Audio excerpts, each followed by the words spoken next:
One of the most beautiful muscles that you can look at in a cadaver lab, at least in my humble opinion, is this muscle that you can see here called the Pectoralis major. I mean, look at how incredible this muscle is. These fibers fanning out onto the chest wall and then converging onto the humerus. Like I said, it's beautiful. Now I'm going to assume that many other people think that this muscle is desirable to look at. Granted, this is usually when it's covered up with skin, fascia, and breast tissue in the case of females, which in that case it makes it a little bit more tricky to observe, but people like how this muscle looks because people are constantly working it out to make it larger and more aesthetically appealing. And working out the pecs just for looks is great and all, and we'll definitely address how to do that, but it is also great just to strengthen this muscle from a functional standpoint. And this also gives females a reason to strengthen this muscle.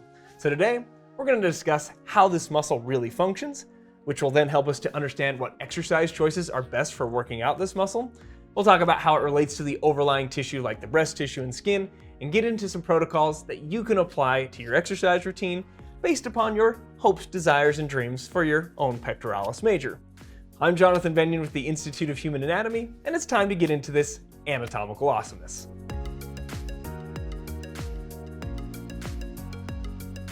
So let's start by going over the anatomy of the pec major, because again, this will really help us to understand how it functions and how we can best exercise it.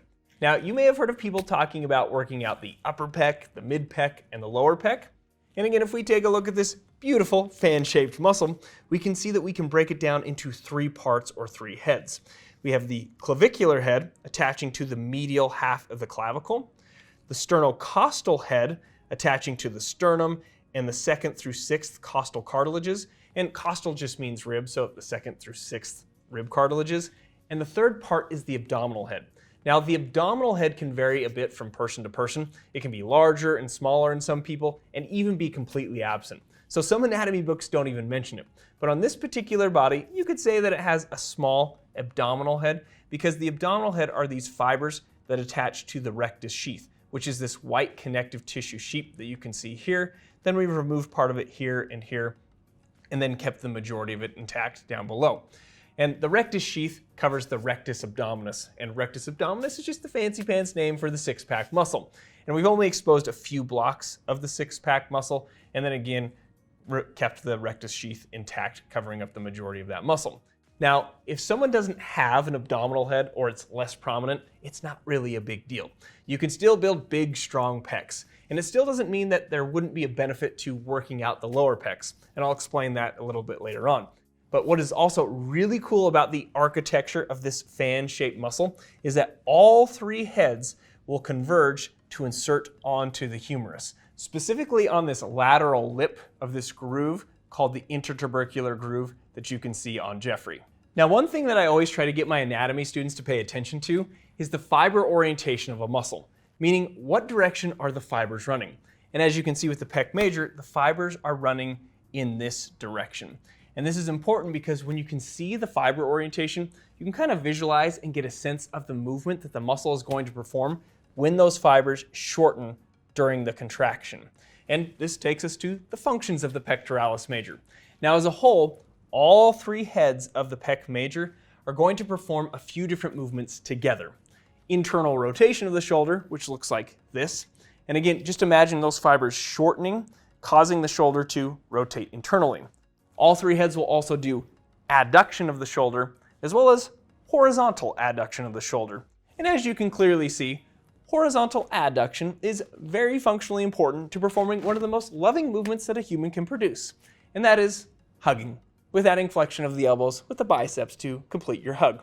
So clearly, strengthening this muscle is great for increasing the amount of love you can show someone, and clearly we can all see that I'm a big nerd, but we'll get to the non-hugging exercises in just a second.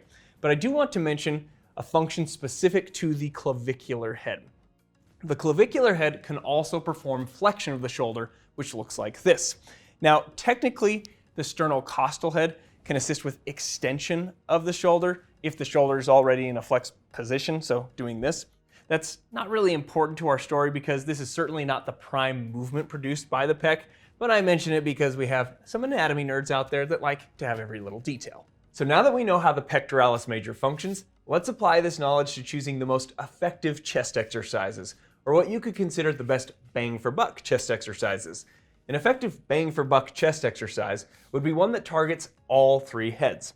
Now remember from what we just learned, all three heads of the pec major participated in internal rotation, adduction, and horizontal adduction. So therefore, we should choose an exercise that utilizes one of those movements. You technically could use internal rotation to work out the pec with bands or a cable machine, but that can sometimes get a little tricky from a loading standpoint, and it is definitely limited on the range of motion, and therefore limiting the amount of stretch or eccentric demand you could place upon the pec. And so using an exercise that utilizes horizontal adduction is a much better choice, especially if you start further back. You're going to get much more range of motion and a greater demand placed upon this muscle, and therefore a better overall stimulus for strength and size. And there are 3 exercises that do a really good job of this. 2 of them are likely not going to surprise you.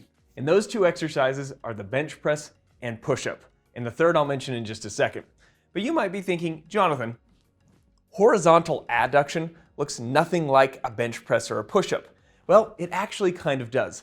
The differences with a bench press and a push-up is that you make it a compound movement because you also add the elbow joint, and therefore the triceps. Your shoulder joint, and therefore the work that the pec does, goes through the exact same range of motion, regardless of elbow position.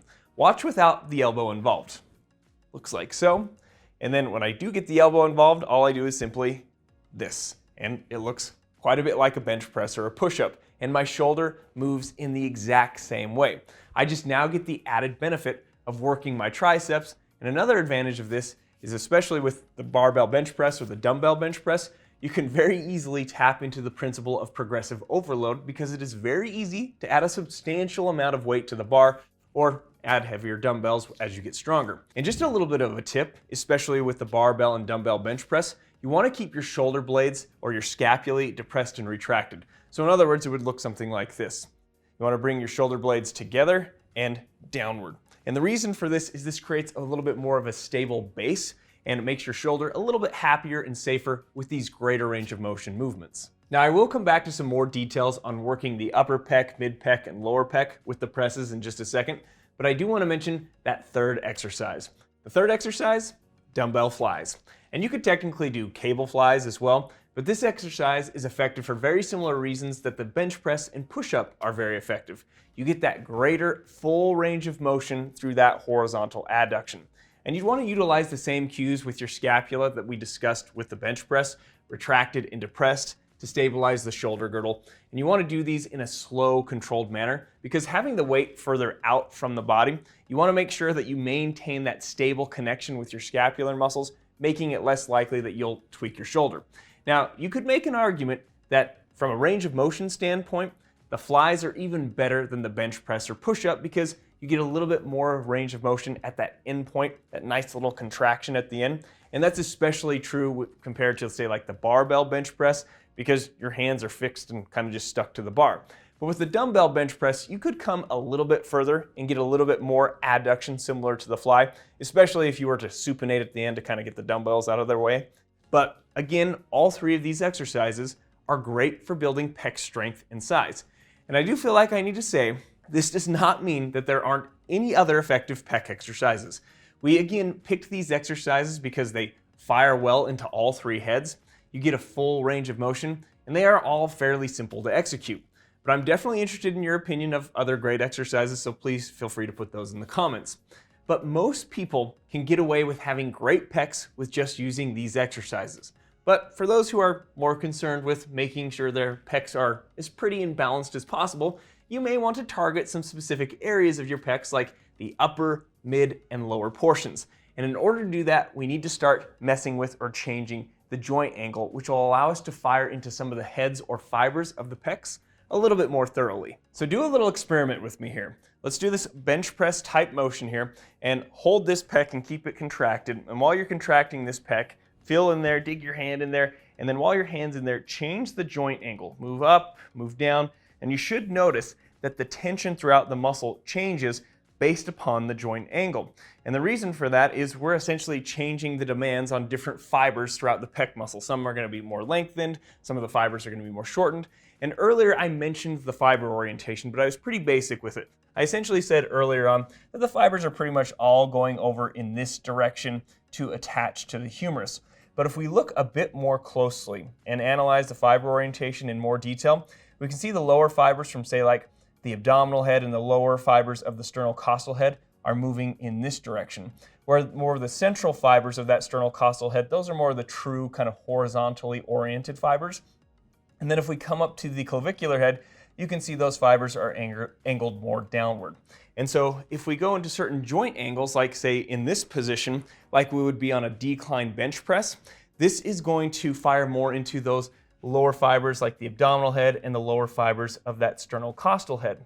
And if we go into, say, like this joint position, like on a flat bench press, that's going to fire more into those central fibers, those true kind of horizontal fibers of that sternocostal head. And then if we go up even further, like the position we'd be on an incline bench press, that will fire more into those clavicular head fibers up here. Now, you've probably noticed that I have been somewhat careful with my language saying firing more into, because say if we're like in the position of an incline bench press, yes, it's going to be firing more into those upper clavicular fibers, but it doesn't mean none of the other lower fibers aren't active. It's just, again, we're placing a greater demand on certain fibers based upon that joint angle or that position of our shoulder joint. And so these are additional exercises that someone could incorporate to their chest routine if they're concerned about building up certain areas of their pec, say like the lower pec versus the mid pec and the upper pec. So now let's discuss the differences between male versus female chest anatomy, because I have had students ask in anatomy classes, do females have a pectoralis major similar to males? And so let's find out, because we have two bodies here, one male and one female. This body that we've mostly been viewing throughout the video is actually a male body. And so in this case, the pectoralis major would only be covered up by some fascial tissue, the subcutaneous layer, which is the fatty layer. And keep in mind that subcutaneous layer is quite variable from person to person. It can be millimeters thick all the way up to inches thick. And if it's thicker, it's going to obviously be a little bit harder to see the definition of the pectoralis major. And then on top of the fatty layer, you'd have the epidermis and dermis pretty much making up the skin. Now, over here on this female body, take a look at this cool cadaver dissection.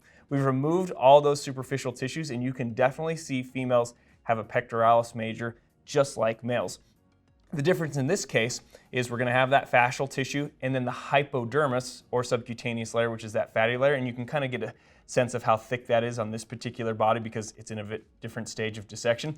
But we've removed the breast tissue that would be essentially mixed in or in that plane of space of the hypodermis or that subcutaneous layer. And then on top of that, we'd have the epidermis and dermis constituting the skin.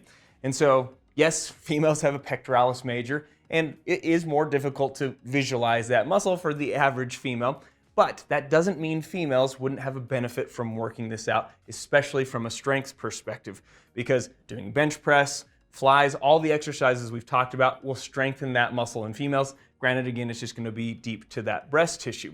And that's going to be great from a functional standpoint, having greater strength, and for all of us to be better huggers. One of my hopes with every video we create is not only to make you a better hugger, but to inspire you to be a lifelong learner. And if you take a little bit of time to learn something new each day, over days, weeks, months, and years, you'll build an incredible base of knowledge. And to help you with this, I have something that you could try for free. And that is the sponsor of today's video, Brilliant. Brilliant helps you to get smarter every day with thousands of interactive lessons in math, science, programming, data analysis, and even AI. Brilliant's lessons are designed to be uniquely effective, as their first principles approach builds understanding from the ground up through problem solving and engaging hands-on exploration, which we can definitely relate to in an anatomy lab. And all this turns you into a better thinker and not just a memorizer. And of course, the science nerd in me is going to geek out about Brilliant science courses, as these courses help you to make sense of our universe at every level, from the mechanics of simple machines all the way to the mind-bending physics of black holes. And so if you want to try Brilliant for free, visit brilliant.org/IHA or scan the QR code on screen, or you can click the link in the description. You'll also get 20% off an annual premium subscription.